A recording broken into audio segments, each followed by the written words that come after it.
Hi, everyone. Good evening to you. Good day to you, wherever you're joining us from.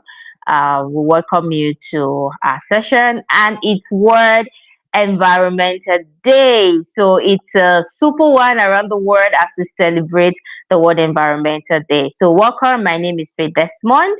I'm the Director of Sustainability at the Richard George Foundation, and this is brought to you by the Richard George Foundation under the RGF Green Nexus project.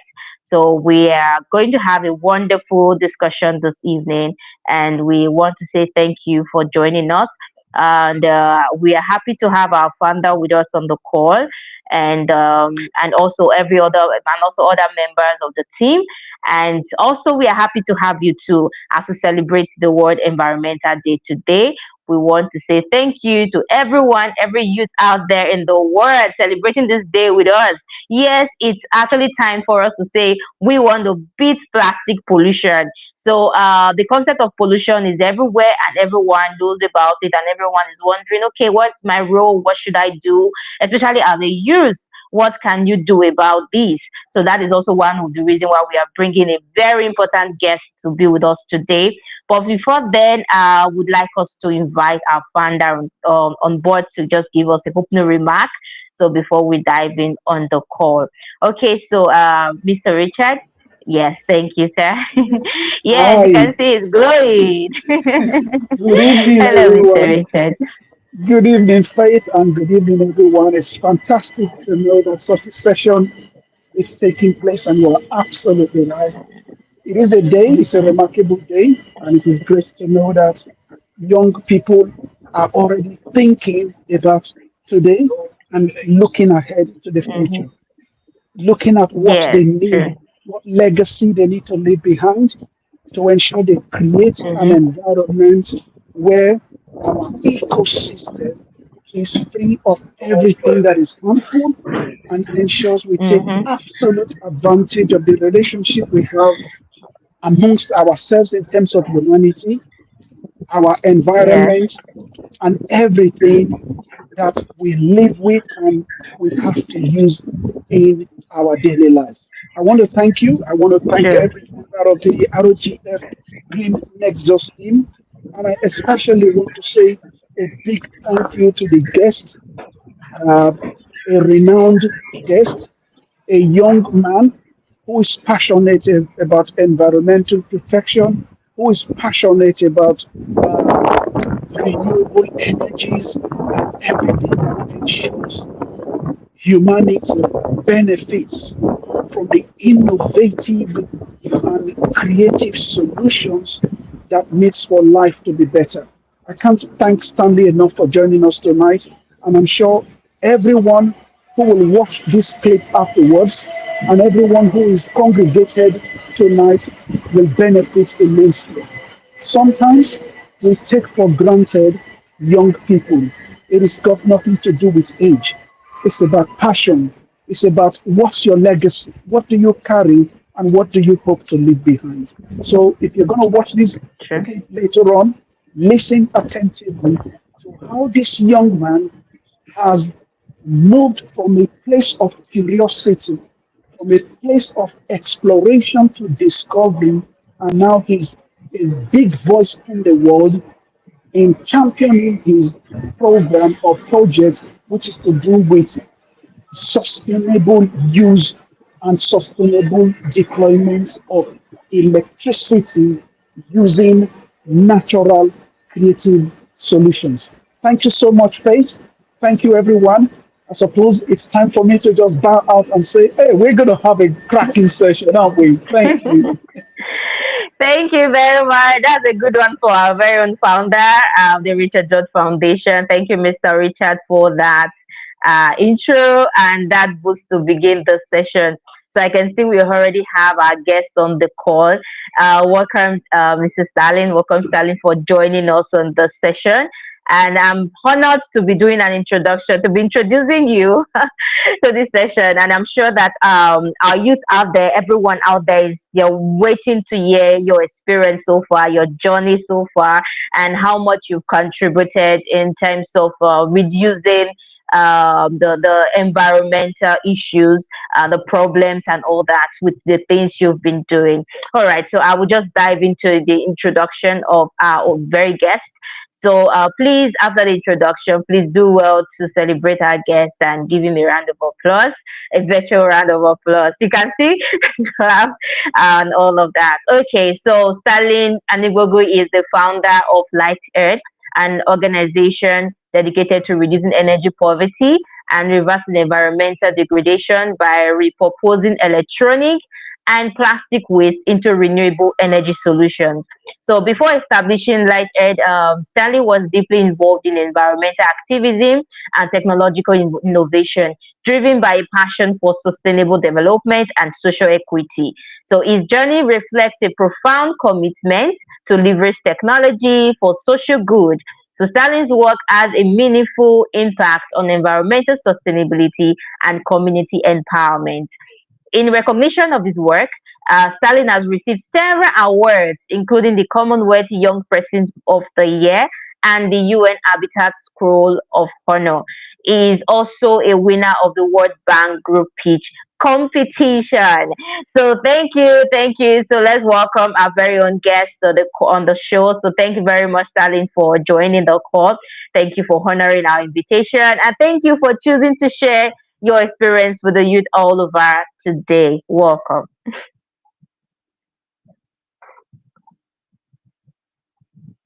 Okay, your mic. Yeah, can you hear me now? Can you hear Yes, me? yes, yes. Can hear you very Awesome. clear. Thank you so much. Yes, Thank you so much for having me. Yes, you're it's welcome. a huge honor. Thank you. All right, all right. So welcome once again. So we're diving in right away. Sally, welcome once again. So thank you. In To begin this, we'd like you to probably just share some experience, or maybe just tell us more about your organization, and maybe some bit of how you started. Yeah, definitely. So, yeah, like you said, I'm the founder of Lighted, and what we do is we recycle different waste materials, plastic and Mm-hmm. electronic waste to build solar products for rural communities. We Mm-hmm. also design and build these solutions with the communities. But I did start my journey, my tech journey. It's been almost 15 years now since I started like tinkering and trying to understand how technology works. And I was very inspired growing up by the books my mom had around physics, electronics, and the importance of how we could use technology to create solutions. But at the same time, I started Lighted in 2020 when I decided to solve a problem. And energy has been something I've been fascinated with since I was in high school. So we decided to start with lack of any access to energy. We are also working on other solutions at the moment, but lack of access to energy was key because it was a problem that connects to other. It's a foundation for other solutions. You need power to power any process in terms of creating a solution. So we first started with that and design products and work with different communities. Right now, we're working on agriculture related solutions that are still connected to renewable energy, health related solutions that are still connected to renewable energy. So it's basically figuring out the best ways to design energy solutions for different communities and different stakeholders. So, yes.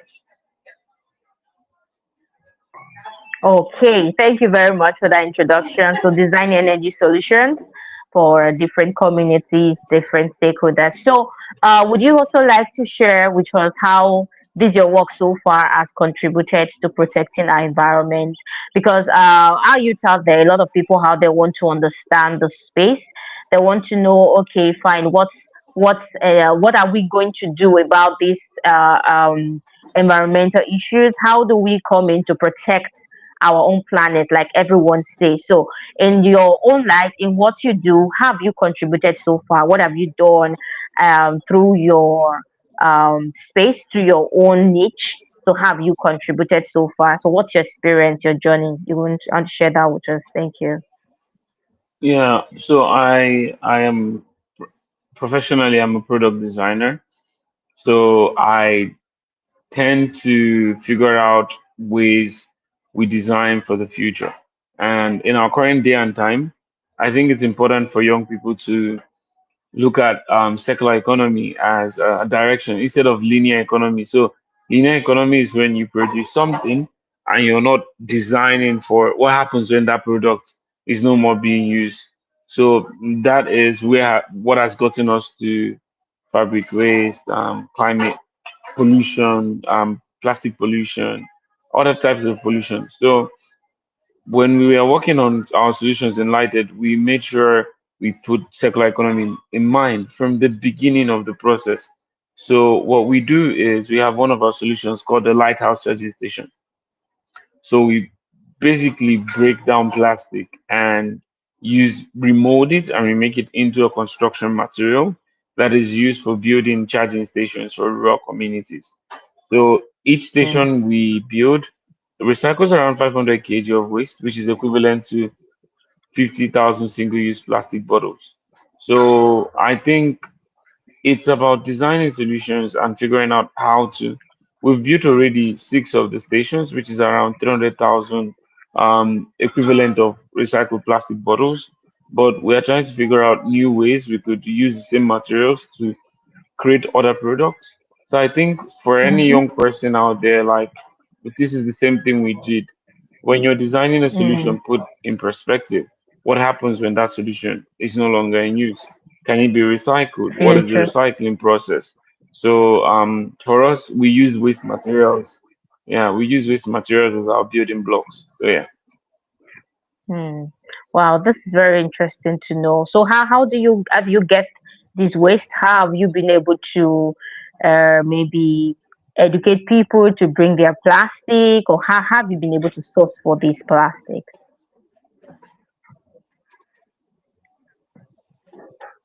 So we have multiple different avenues. One of them is we work with local pre-existing recyclers that collect these plastics, especially when we are in need of high demand. But in each of our charging stations, we have a plastic collection bin where we collect plastic waste with the community. We are still developing that process to make it more effective, but for now, we work with already existing recyclers and we work with the communities to also collect some of the plastic as well. So yeah. Oh, okay. That's very very good to know. So, would you want to also share some thoughts around this plastic waste? How you also came about it? Like, okay, why? How did the idea of using this plastic come about? I understand from your introduction you made some point, but maybe you want to expand more on it. Your the what actually inspires you to do this? How did you come about getting all these plastics? So okay, fine, I want to commit to also doing this. So outside just knowing that okay, I'm going to create a solution. So maybe are there other things that actually inspire you to get to use waste? Because you could also think of other things you want to use. So why did you have to connect it with plastic waste and all of that? Mm. Okay. Aside from the problem existing, which is plastic waste pollution, it is more affordable for us. And so when we're designing the station, we're asking ourselves, how do we make these stations more affordable using waste materials? And plastic waste was the first direction that we thought of and we experimented with and we found out okay, it is more affordable to use plastic than to use recycle shipping containers or use wood or use steel sheets. So it was more of a both an economic and environmental decision, but at the same time, one of the fundamental thought processes we have at Lighted is um, we must use waste in any design that we're working on. So yeah, So it became a principle for you, right? it is a principle. Yes, Yeah. it is. Okay. Okay, so that will lead me to this question. I'm sure a lot of people out there want to also understand better for you to adopt such as a principle because this message of sustainability, environmental protection, and all that is still like a storytelling, like a dream, like we're just joking to some people. So some persons are like, okay, what are you guys talking about? Okay, you want me to bring my plastic? Okay, what's the essence? Like people do not understand the reason why we are doing all of this, or why you are doing this and making it a principle of saying we have to use waste so that we can reduce it. And you also mentioned something while you were speaking. You said it's also part of, okay, we want to create something that we know that the lifespan is going to be longer, and something that can be reused and will not have to have it, because there's no point creating things that you use for just a short time and then you dump them. So you think of the future when you're producing. So in that light, what would you want to tell the youth right now about a waste, like the dangers of this thing, the effect of this waste in the environment, what happens when we do not think about it, especially people that are into production, especially people that are business owners, especially people that are doing one or two things and they're not considering this as a principle which you have adopted. So, what would you want to say about this, and why you actually specifically decide to turn this really into a principle? I think recycling plastic could mean different things to different people, but when we're looking at the effects it's having on the environment, for example, I'll give this in a Nigerian context. When it rains, you have the streets flooded, you have people's businesses damaged, people's houses are flooded, and plastic waste is one of the contributing factors to blocking of sewage systems. They don't biodegrade. They are not easily. Some of them are very resistant to different temperature, and at the same time, they are waterproof. So which means they can hold water, which also contributes to where mosquitoes lays their eggs, and that contributes to Hmm. malaria. So when you're looking at plastic waste, it has different layers to it and the environmental Mm-hmm. impact it has. But if you're looking at it over in a single day globally, over 1 million single-use plastic bottles, just single-use plastic bottles, are purchased, Yeah. and none of these materials are recycled. Not all of them. Sorry, 20% are recycled properly. So the remaining 80% are either burned, and that release toxic fumes into the environment as well. Mm-hmm.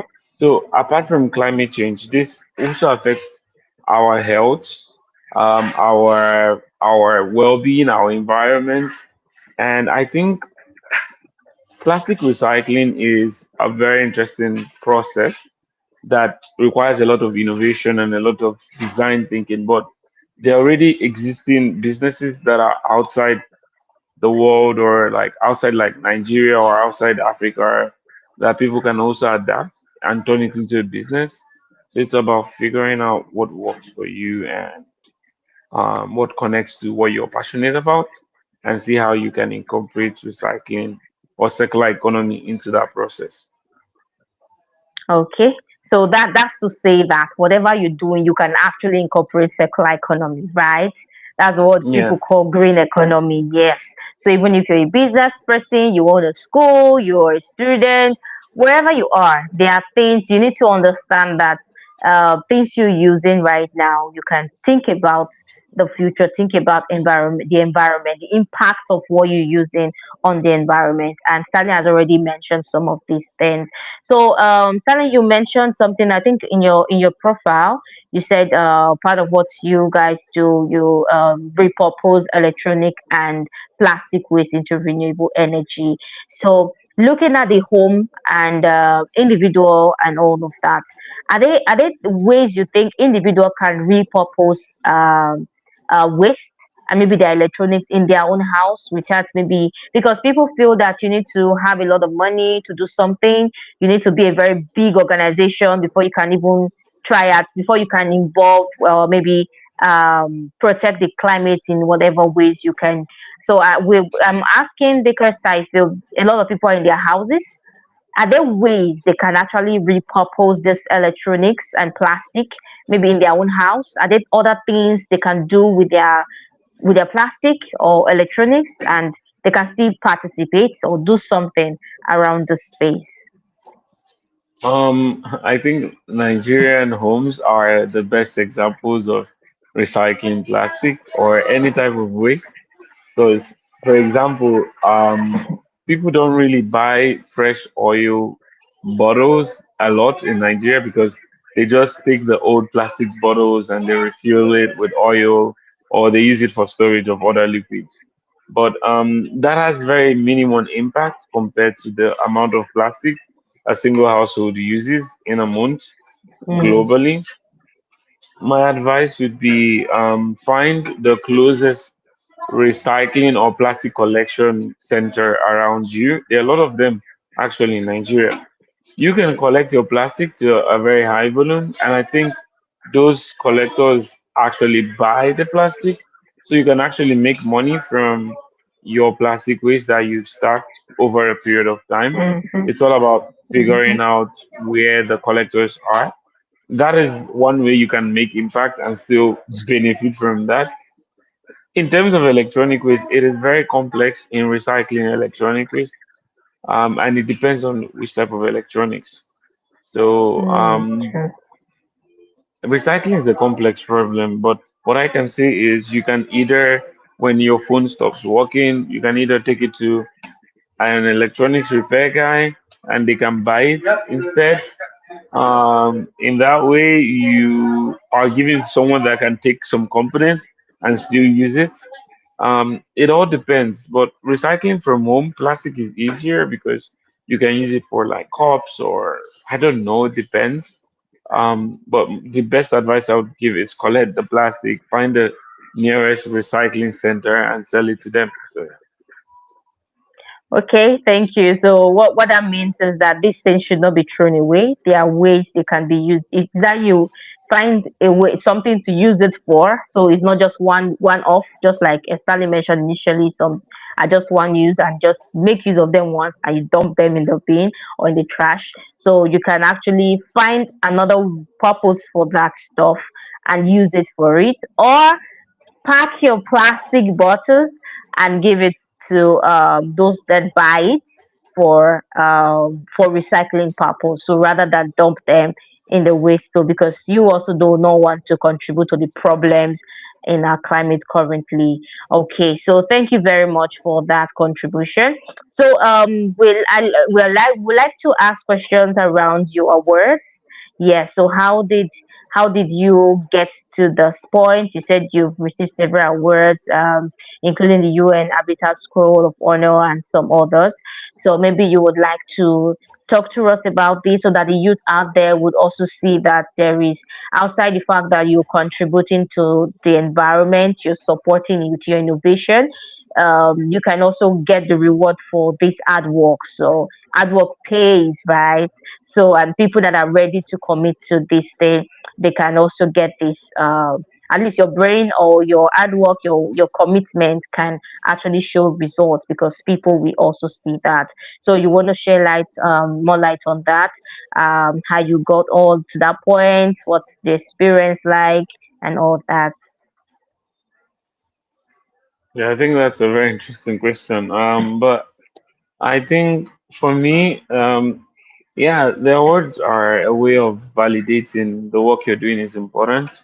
And also, I think the financial support that allows you to do more work. Mm, Um, I would say, for me, I applied for some of them. Then when you apply, you get you get to meet more people that connect you to more of those opportunities and they share with you.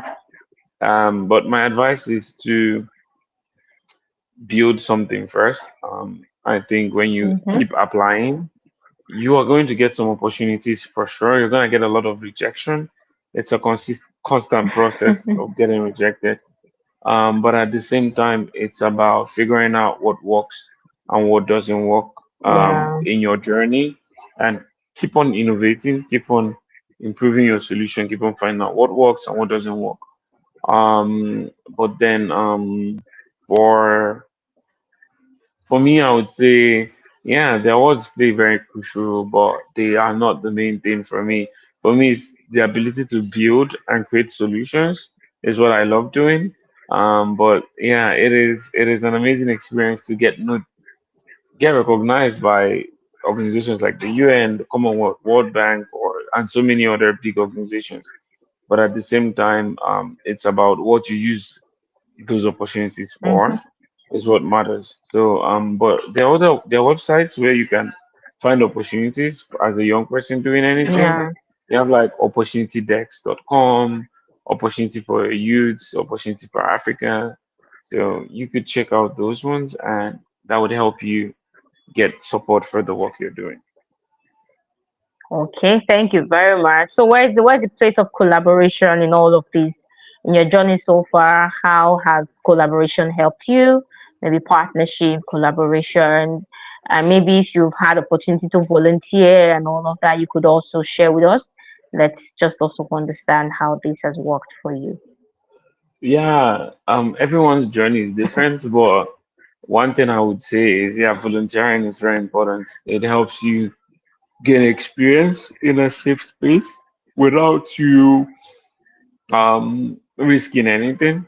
When I started, I was living in Morocco as a student, and I was volunteering for three different organizations, and it was fun. It was an interesting experience because I got to learn, I got to travel to different parts of Mm-hmm. Morocco and work on projects in hard to reach areas. That really created the foundation of where I am now. Um, yeah, I would say collaboration is very key. We work with different stakeholders in the work we do, with the community themselves, other organizations from time to time. So I think collaboration helps you to, for example, if you know the strengths and weaknesses you have, you look for other organizations that match your weaknesses and are strong in that area, Mm-hmm. and you work with them to achieve your expected outcome. So yeah. Yeah, yeah. Okay, that's fine. That's fine. Thank you very much for that. So, what would you say? What would be your advice to the youth out there? So, what would you like to say to every youth out there, every young person? What would be your advice to everyone? My advice would be find a problem that you're passionate about and start small. Don't give up. It's gonna be difficult. It's gonna get stressful. You're going to probably question yourself, but the truth is, at the end, it's gonna be worth it because you're going to be changing people's lives. You're going to be creating impact. But it's a very difficult journey, but it's a purposeful journey. And my advice is keep trying and don't give up. Honestly, so yeah. Thank you. So, you just mentioned something now. I think you would like to share the part that is difficult. So when in this journey, what were your challenges? The challenges you faced, because we know that it's not easy to start, and also the motivation when you started, you had a lot of challenges. So would you want to share some of these challenges, please, to our audience too? If you have questions for him, please. Pardon us that we did not ask since. You can drop your questions. So I'm sure Salim will still be available to respond. Okay, so starting over to you, please just let us know um, what the challenges were for you and also how you were able to manage through. Because really, it's not easy. A lot of people have ideas. They think they have a lot of things they would like to implement. I know some of them say I didn't have money, but there are other challenges that actually you will even encounter, even with money sometimes. So you want to share with us what were those things were, and also maybe what you were able to do to manage through.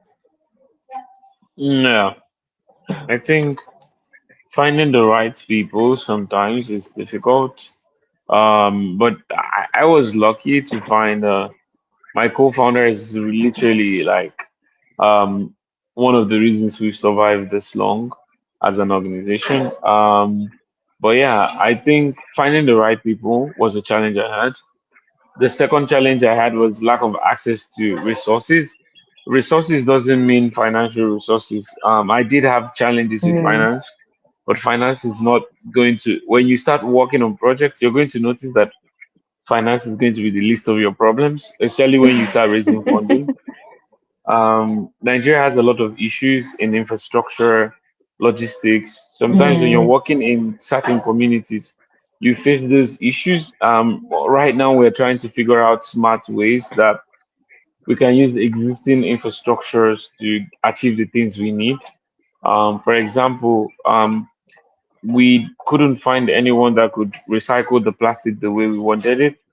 Now we have to build our own machines by ourselves that will do that. We had to work with a pre-existing toolkit online to build the machine. mm, So it's about adapting. You have to learn to adapt. You have to figure out this challenge is in front of me now. What has someone else done? How can I solve this smarter? And now you have like AI. You can actually take your problem to ChatGPT. People don't use ChatGPT the right way. They use it very lazy. mm, My advice is, for example, you can be facing a problem in your business. Ask ChatGPT for suggestions. Have a conversation with mm, ChatGPT and be like, okay, you're an expert in problem solving. Can you solve this for me? How do you think I can go about this?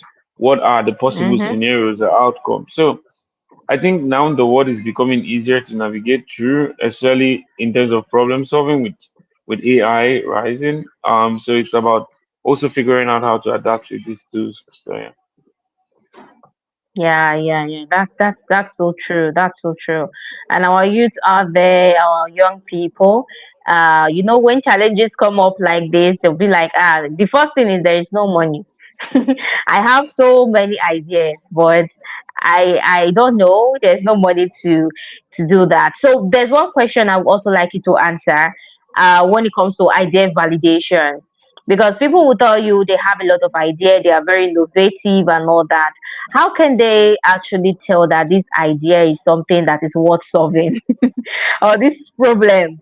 Because I just saw somebody's commenting that we'll find the problems together. So there are certain because the problems are much. So how can an individual know that, okay, I think I should focus on this problem. This is a niche for me.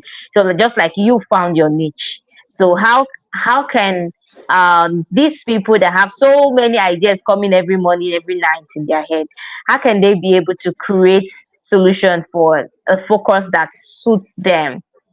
So rather than just being everywhere, because being everywhere, to at the end of the day, you realize you are nowhere. Yeah, right. You just realize that, okay, you're not even doing anything. You can't solve all the problems. So how can you validate a particular problem and say, okay, this is what I think I would like to focus on, and then give it attention and know that, okay, something that aligns with your skills and all that. That's an interesting question, but the truth is, I can't give you any secret recipe for idea validation. I think stop looking at the idea, look at the problem you're trying to solve. Are you passionate about it? Is it a real problem? Have you actually spoken to people that have that problem? Would they pay you, even if you're doing a non-profit, would those people pay you for those solutions if they had the money?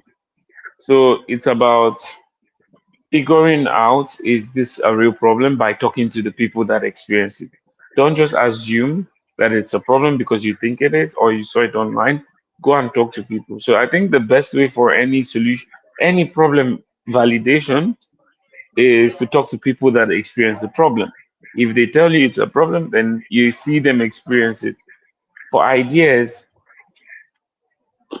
as someone that has worked on ideas that people look at when I started as crazy, um, I don't think people telling you your idea is not good or not it's not a determining factor. You determine if it's a good idea, but always be open to Hmm. learning and open to change an idea, open to allow an idea grow. Don't fall in love with an idea, fall in love with the problem. When you validate your problem, fall in love with it. Don't fall in love with the solution. I've seen people that have a very nice problem they want to solve, but their solution is just not solving that problem.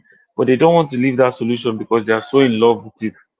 So, but when you fall in love with the problem, the moment you figure out the solution is not working, you see yourself looking for the best solution. So yeah, that would be my advice. Hmm. But honestly, no one can tell you your idea is not working unless you or the people that you're solving the problem.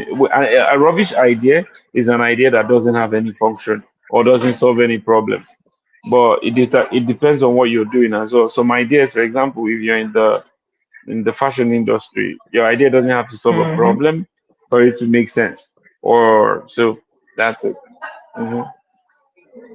Wow, thank you very much. So what that is saying is that please don't just stay holding your solution and think this is just everything. Rather keep your focus on, okay, what's the main problem in the first place? What's the main thing? Because it's the problem that will now Mm-hmm. determine how other things will fall into place. So don't carry it. So, just like what we say in the business space too, that you come up with a solution, you come up with a business idea for people to, then you are trying to create the problem for them. You did not first of all find out what they want. We want to force your own solution on them Mm. with that person. So at that point you are so stuck with your what you want to do rather than what they need. So focus more on True. the problem. So the problem will definitely always guide the solution and all of that. All right, thank you very much, Stalin, for your time, and thank you for having this great session, for sharing with us your experiences too. And we want to say thank you to you. Then today is World Environmental Day, and we'd like you to yeah, so we actually did some flyers out saying we pledge to beat plastic pollution and all of that. We actually doing something, and everyone is like, yeah, yeah, yeah. We want to contribute. We want to ensure that we are trashing this thing. We are actually winning when it comes to plastic solution pollution and all. So please, please, please say to our youths out there, say to everyone on this call right now that are already telling you they agree. I can see the comment sections. I can see all of them saying yes, they want to focus on solving problems, they want to do something and all that. So please help me to tell them um, that they should commit just like you have started, and they should also um, not feel rejected. I think you already said that also, that it's not you don't need people to tell you that your idea is good or is bad, so it's you. So I just need to give them a word of encouragement, every youth out there. Please, please, please, please, please, please. So as we're celebrating Yeah. the World Environmental Day. I I think we don't really need to have a World Environment Day because every day should be World Environment Day. We need to really take care Oh. of our environment. So, Mm-hmm. but yeah, to every young person out there, figure out how to solve a problem and always look at the three P's: people, profit, and planet.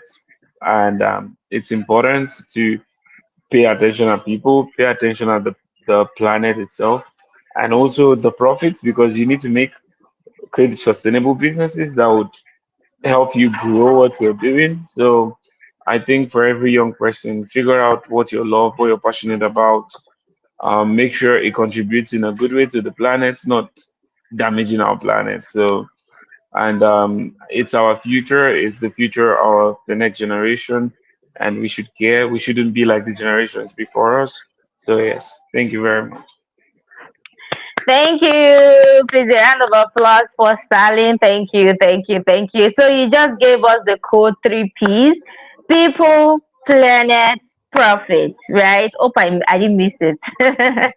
So yeah, that's the code right now. So please focus and you be concerned about the people, be concerned about the planet, and please make money because it said profit. So yeah, so the profit. So what are you going to get from this thing? So before the next time, before you throw your trash away, before you throw that plastic away, ask yourself, can I make money from this thing rather than just dump it? Is there no way to make money out of this thing? So think of it, because these things can actually give you money. So why just throw them away and throw wealth away? So PPP.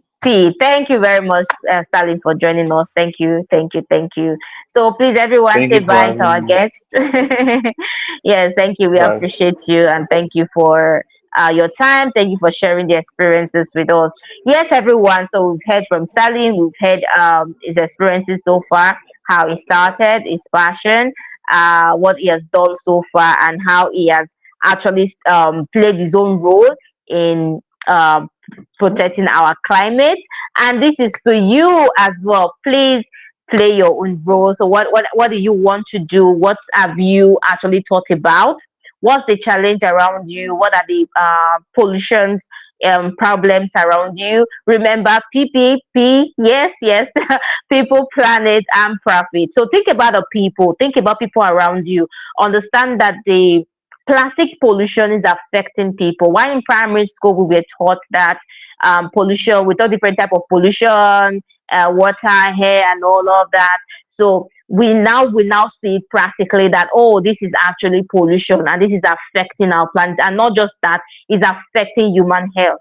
So the effect of this thing is actually a big problem on our health, and it's not something you should also be concerned about. People around you, be concerned about the health of people around you, because you can see that the lifespan of man is reducing. That's because of a lot of chemicals we take in, outside the food we eat. When you go out there, the air you're breathing is not, it's not clean and all that. So um okay. Okay, so thank you very much. So outside that, so you can see that the air you're breathing is not clean, and a lot of things are not actually working. So you'll be wondering, okay, this when it comes to human health is very important. Please, before you do anything tomorrow, think about your neighbor, think about your family, think about the next generation. So it's all matters. Then think about the planet. So if we actually destroy everything today, if we make everything, our animals go on extinction, if we destroy our forest, if we destroy a lot of these things, what are we leaving for the next generation? What happens to the future? What happens to the future of every one of us? So you can see that if there is no planet for us to stay, where are we all going to be? So that's why you have to also think about that. Then before you also make some action, think about the profit. Yes. So what are you going to get from this thing? Are there benefits? Are there things that you can do? So this is the converting waste to wealth. So what can you do with this waste? So don't just throw them away. Rather think of what you can do. So thank you everyone once again for joining the call. We actually appreciate you, and to our guests, we say thank you, Stanley, once again. Please take our time to share your experience with us, share it on social media, talk about it, and also celebrate World Environmental Day. Sally already told us that it's not supposed to just be once. It's supposed to be something we are conscious of every day. So every day it should be your own World Environmental Day. But today we decided to take it out specially to recognize this day and remind ourselves of our responsibilities and what is required of us for this day. So thank you everyone. Thank you, thank you, thank you. See you in maybe in our next episode or in our next edition. And we say bye. Happy World Environmental Day once again. So tag us, follow us on social media, and also invite your friends to also engage in our post. So bye. Bye everyone.